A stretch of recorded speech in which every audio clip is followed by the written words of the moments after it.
Assalamualaikum warahmatullahi wabarakatuh. Perkenalkan, nama saya Indah Siti Esa Airways dengan NIM 1904398. Baiklah, di sini saya akan menjelaskan tugas 7 sistem informasi manajemen saya.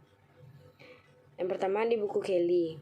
Di buku Kelly yang pertama soalnya adalah diskusikan berbagai cara membayar online di B2C. Metode mana yang Anda pilih dan mengapa? Yang pertama, cara pembayaran melalui kartu kredit.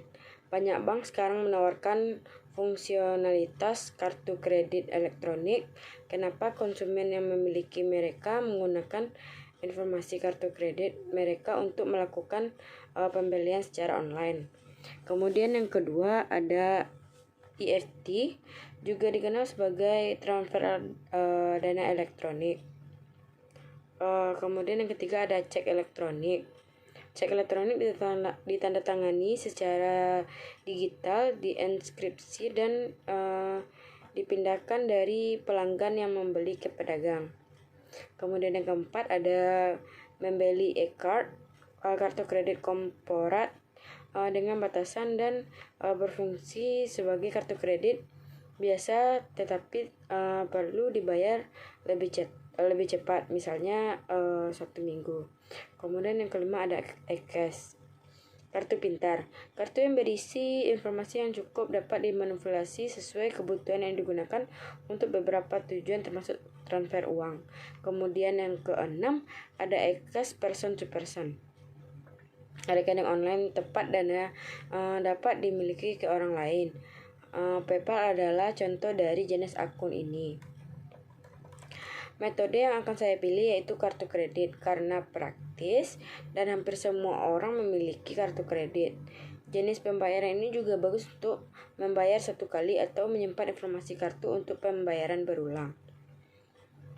Contoh dari B2C, konsumen memasukkan kartu kredit untuk akun Netflix mereka untuk pembayaran berulang dan ditagih di setiap bulannya. Kemudian soal yang kedua yaitu diskusikan batasan utama e-commerce. Manakah dari batasan berikut yang memungkinkan besar akan hilang? Mengapa? E-commerce memang memiliki beberapa batasan. Standar keamanan internasional adalah salah satu batasan utama e-commerce. Batasan lain adalah bahwa situs web seringkali tidak memiliki jumlah informasi yang dibutuhkan pelanggan.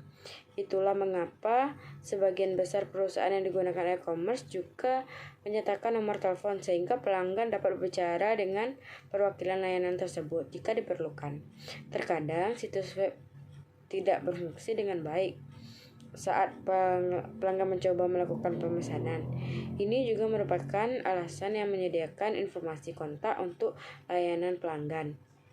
EC atau e-commerce tidak dapat memberikan pengalaman yang sama kepada konsumen seperti melihat produk secara langsung dan melihatnya beroperasi. Inilah sebabnya mengapa banyak konsumen yang mengutamakan internet untuk mencari produk yang mereka inginkan dan mereka beli, dan kemudian mengunjungi toko untuk melihat produk secara langsung.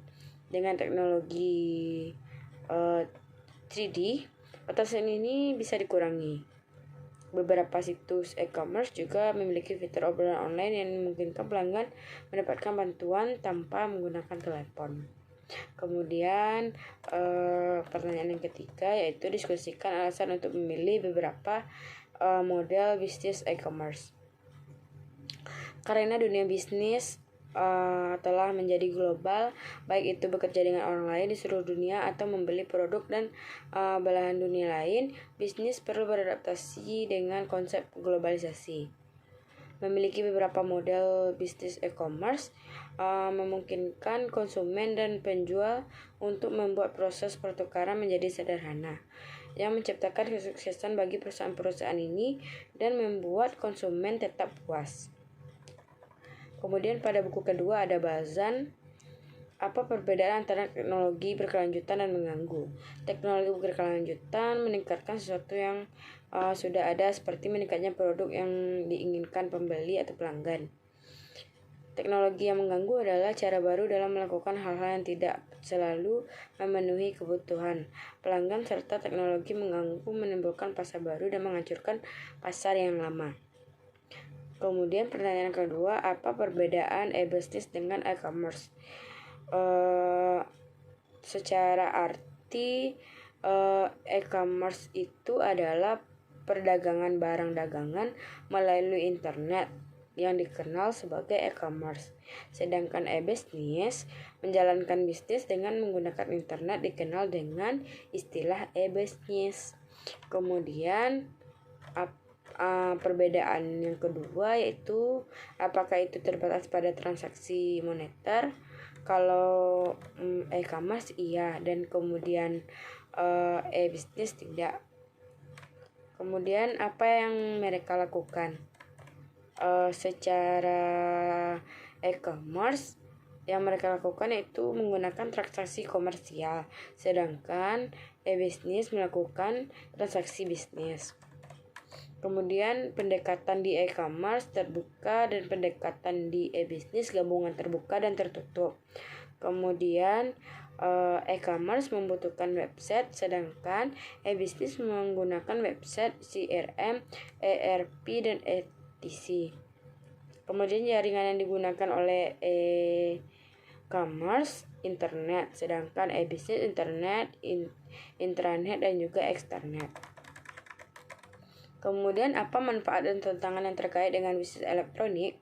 Manfaat e-business memperluas jangkauan global, membuka pasar baru, mengurangi biaya, meningkatkan operasi, meningkatkan efektivitas. Tantangan bisnis elektronik, mengidentifikasi segmen pasar terbatas, mengelola kepercayaan konsumen, memastikan perlindungan konsumen, dan mematuhi perpajakan.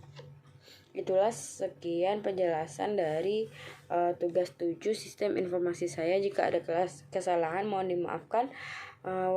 Wassalamualaikum warahmatullahi wabarakatuh.